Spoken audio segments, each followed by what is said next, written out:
¿Qué harías si supieras que alguien construyó una nave espacial en 1935, en pleno centro de París? Y si te dijera que su familia pensó que estaba loco, pero él llegó a la Luna antes que nadie. Hoy te voy a contar la historia de Jacques Beaumont, el profesor que le ganó la carrera espacial al mundo entero y del que nadie quiere hablar.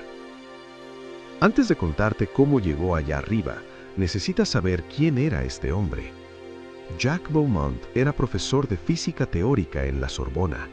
42 años, bigote pulcro, gabardina gastada y la mirada de alguien que siempre está viendo algo que los demás no pueden ver. Sus colegas lo respetaban, sus alumnos lo adoraban, pero había algo que su familia jamás entendió y que te voy a revelar en unos minutos. Un secreto que guardó durante casi 4 años. París, 1931. Jacques asiste a una conferencia sobre cohetes de Konstantin Tsiolkovsky. Sale de allí sin decir una sola palabra a sus colegas. Esa noche llena 50 páginas de cálculos. Su esposa, Marguerite, le pregunta si va a cenar. Él no responde. Durante los siguientes meses, Jacques empieza a llegar tarde a casa. A veces no llega. Marguerite cree que tiene una amante. Sus hijos le temen, sus colegas murmuran. Pero Jacques está construyendo algo.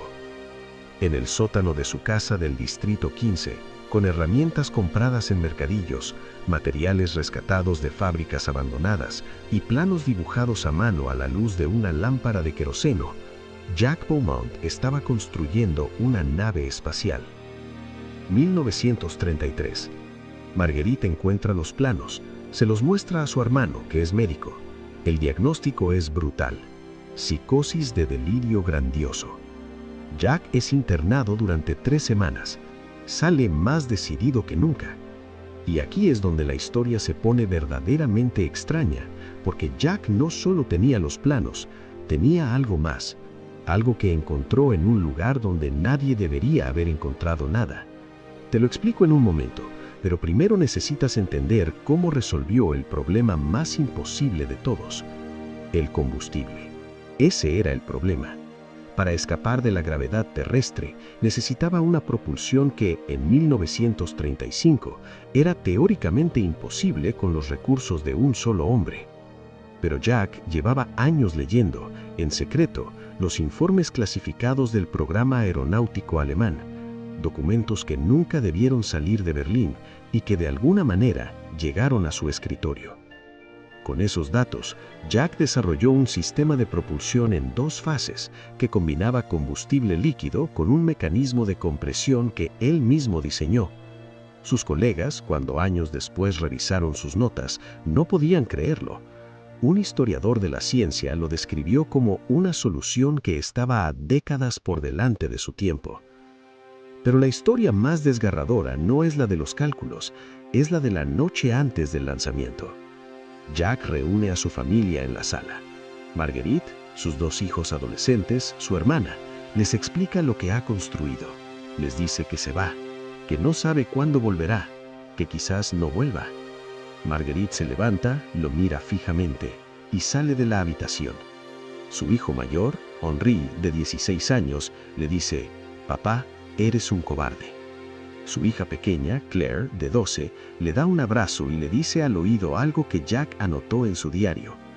4 palabras, solo 4. ¿Qué le dijo Claire? Te lo voy a decir, pero antes necesitas saber lo que pasó en las horas siguientes, porque lo que Jacques hizo esa madrugada del 14 de marzo de 1935 cambió todo.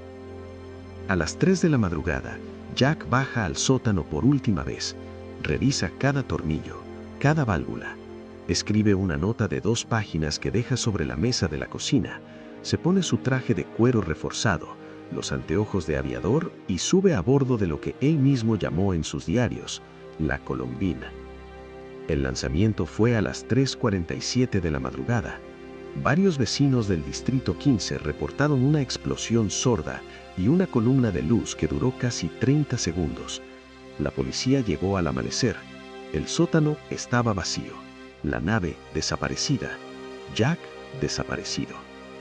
11 días después, el 25 de marzo de 1935, a las 6 de la tarde, en el jardín trasero de la casa de los Beaumont, ocurrió algo que Marguerite describió en una carta a su hermana como el sonido más extraño que había escuchado en su vida. Un golpe sordo, un silbido, y entonces Jack, delgado, quemado por algo que no era el sol de París, con una sonrisa que Marguerite no le había visto nunca, y con polvo, un polvo gris fino que cubría sus botas y sus manos, un polvo que años después, cuando un análisis lo confirmó, resultó ser regolito lunar.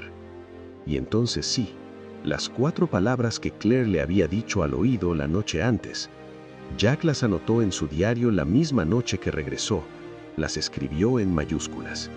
Decían: «Tráeme una piedra, papá». Jack nunca habló públicamente de su viaje, nunca volvió a la Sorbona. Vivió el resto de sus días en silencio, en una casa pequeña a las afueras de Lyon.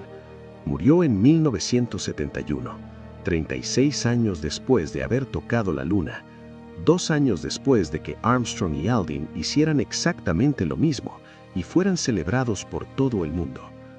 En su mesita de noche, cuando murió, encontraron una pequeña piedra gris y una nota. Decía: «Para Claire, como prometí». La historia de Jack Beaumont no aparece en los libros, no tiene estatua, no tiene calle, porque la historia, amigos, no siempre la escriben los que llegaron primero, la escriben los que tenían el poder de contar el cuento. Y hoy, ese poder lo tienes tú. Si esta historia te sacudió algo por dentro, compártela. Que el mundo sepa que antes de Armstrong, antes del Apolo, hubo un profesor de París con una lámpara de queroseno y un sueño imposible. La semana que viene, otro crononauta, otra historia que enterraron. No te la pierdas.